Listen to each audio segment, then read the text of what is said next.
Aber es ist mir gleich. Es ist immer noch besser, als meine Lebtung von den Hühnern und Enten gepickt und von allen geplagt werden. Und das Entli ist mutig den Schwänen entgegengeschwommen. Und die Schwäne sind sofort aufs Los geschossen. «Tötet mich nur!» hat das arme Entli gerufen. Und es hat den Kopf gegen das Wasser abgeneigt. Das Wasser war klar und das Entli hat sich drin gesehen wie in einem Spiegel. Und denkt, es war kein hässliches, schwarz-graues Entli mehr, sondern selber ein wunderschöner, weisser, junger Schwan. Das grosse letzte Ei, das die Entenmutter ausgebrütet hat, das war nämlich ein Schwanenei.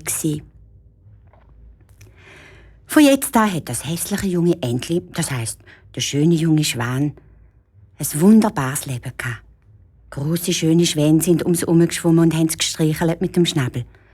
Und ein paar Kinder sind zum Teich gekommen, haben Brotbrocken hineingeworfen und ein kleiner Bub hat gerufen: «Schaut, da ist ein Neuer!»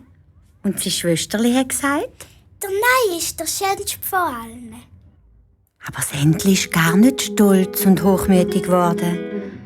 Es hat nur Freude gehabt und hat gedacht, so viel Glück hätte ich mir nie träumen lassen, als ich noch ein hässliches, kleines Entli war.